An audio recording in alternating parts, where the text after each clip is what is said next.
بسم اللہ الرحمن الرحیم۔ السلام علیکم، میں عامر خان۔ اس وقت اگر اصل میں آپ اپنے ارد گرد ماحول اور حالات کا جائزہ لیں تو وطن عزیز واقعی اپنے نازک ترین دور سے گزر رہا ہے۔ جی، یہ محض میں نے ایک جملہ نہیں کہا جو ہم بچپن سے سنتے آ رہے ہیں، بلکہ یہ وہ گراؤنڈ ریئلٹی ہے جس سے اس وقت ریاست پاکستان دوچار ہے۔ معیشت کا جنازہ تو یہ حکومت کب کا نکال چکی ہے۔ ناظرین، خود ان کے اپنے وزیر ملک کے ڈیفالٹ ہونے کی خبریں دے چکے ہیں، اپنی نااہلی پر مہر لگوا چکے ہیں، تو دوسری طرف اسحاق ڈار نے بھی پوری کوشش کی ہے کہ قوم کو ڈالر کا ریٹ عارضی طور پر مصنوعی طریقے سے کم کر کے خوش کیا جائے، مگر تمام تر حربوں اور اسحاق ڈار کے فیصلوں کی وجہ سے ہماری معیشت اصل میں بہت ہی خراب صورتحال میں پھنس چکی ہے۔ اس حکومت کی معاشی پالیسیوں پر کوئی انٹرنیشنل ادارہ اعتبار کرنے کو تیار نہیں، اس لیے موجودہ حکومت ناکام ہو گئی ہے۔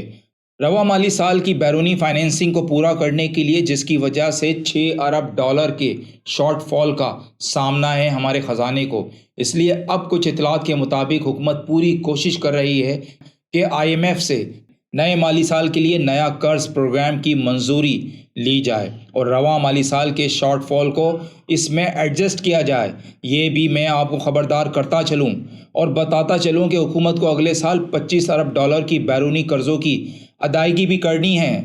پچھلے ایک سال سے ناظرین، جس تیزی سے حکومت نے سیاسی مخالفین کے خلاف ایکشن لیے ہیں اور جس فسطائیت کا مظاہرہ کیا ہے، اگر اتنی توجہ ان کی معاشی ٹیم اور خاص طور پر اسحاق ڈار نے معیشت کو دی ہوتی تو اس وقت جس غضب کی مہنگائی اور اس کے ساتھ جو پریشانی جس کا عوام سامنا کر رہی ہے وہ لوگوں کو بھگتنا نہیں پڑتی۔ مگر یہ احساس تو انہیں جب ہوگا جب ان کا اپنا دھن دولت، پیسہ، بینک بیلنس، بیوی بچے، سب کچھ پاکستان میں ہو، جنہیں پھر گرتے ہوئے روپے اور مہنگائی سے فرق پڑتا ہو، لیکن ان کا تو سب کچھ باہر ہے۔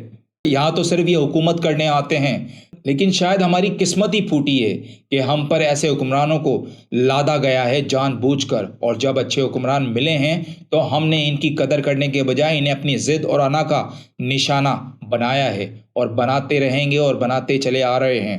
یہ صرف آج کی بات نہیں بلکہ قیام پاکستان سے ایسا ہی چلتا آ رہا ہے، اور کب تک چلتا رہے گا؟ میرا سوال ہے آپ سے، کب تک چلتا رہے گا؟ یہ وہ سوالیہ نشان ہے جس کا جواب قوم اب تک ڈھونڈ رہی ہے اور ملنے کو نہیں مل رہا۔ دوسری جانب آپ یہ دیکھیں کہ سوسائٹی میں پولرائزیشن میں دن بدن اضافہ ہوتا جا رہا ہے، کیونکہ معیشت کے ساتھ ساتھ انسانی حقوق کی وائلیشن بھی اپنی آخری حد کو چھو رہی ہے، جس نے لوگوں کے خوف میں مزید دن بدن اضافہ کیا ہے۔ عام لوگوں کا تو پہلے ہی کوئی والی وارث نہیں تھا، لیکن اب سوسائٹی کے معروف آوازوں کو بند کرنے اور سر عام اٹھائے جانے سے آپ موجودہ صورتحال کا بخوبی اندازہ لگا سکتے ہیں۔ جی ہاں، میں بات کر رہا ہوں یہاں جبران ناصر کی۔ جبران ناصر بھی انہی آوازوں میں سے ایک آواز ہیں جنہیں ان کی اہلیہ منشا پاشا کے مطابق گزشتہ رات ویگو ڈالے میں سوار 15 مسلح لوگ جو سول کپڑوں میں ملبوس تھے، زور زبردستی گاڑی میں بٹھا کر نامعلوم جگہ لے گئے ہیں۔ کہاں ہیں یہ نامعلوم، اور کون لوگ ہیں یہ؟ ڈالے میں آتے ہیں اور ڈالے میں بٹھا کر لے جاتے ہیں۔ جبران ناصر کا جرم یہ ہے کہ اس وقت جو انسانی حقوق کے حوالے سے ملک کے اندر جو فضا چل رہی ہے، اس پر اپنے تحفظات کا اظہار کیا تھا اور آواز اٹھائی تھی، جو ویسے تو انسانی حقوق کی تنظیموں کی بھی ذمہ داری ہے، جو انسانی حقوق کے نام پر فنڈز لینے میں پیش ہوتی ہیں، لیکن آج کل منظر عام سے غائب ہیں۔ 9 مئی کا واقعہ جب سے رونما ہوا ہے، اگر آپ میرے پچھلے ویلاگ دیکھیں تو میں اس دن سے ہی اس کی مذمت کرتا آیا ہوں اور کرتا رہوں گا، مگر ہمیں دہشت گردوں اور عام شہریوں میں فرق کرنا ہوگا۔ جو لوگ کسی کے ساتھ زیادتی ہونے والی زیادتی کو رپورٹ کر رہے ہیں، یہ اپنی آواز اس کے خلاف اٹھا رہے ہیں۔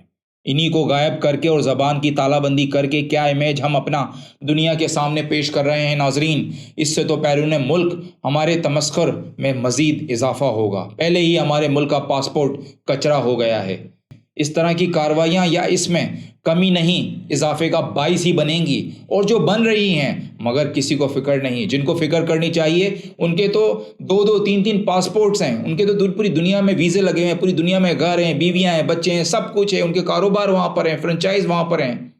اگر کسی کو کسی سے اختلاف رائے ہے بھی تو مہذب طریقہ بھی اختیار کیا جا سکتا ہے اپنے اختلاف رائے کو اظہار کرنے کے لیے۔ اسلحے کی نوک پر زبردستی ڈالے میں ڈال کر غائب کر دینا، یہ کہاں کا انصاف ہے؟ نہ صرف اس شخص بلکہ ان کے بچے اور اہل خانہ پر بھی کیا اثرات پڑیں گے؟ 100% منفی اثرات پڑیں گے، اور جو زندگی بھر پڑے رہیں گے، جائیں گے نہیں، کیونکہ بچہ بھولتا نہیں ہے منفی اثرات کو۔ ایسے واقعات پھر فراموش اگر وہ کرنا بھی چاہیں تو زندگی پر نہیں کر پائیں گے، اور ان کے لیے اذیت کا سبب ہی بنے رہیں گے ساری زندگی۔ حکومت کو چاہیے کہ جاتے جاتے اپنی نیک نامی میں کچھ تو لکھوا لے، خدا را اپنی پالیسی پر نظر ثانی کریں۔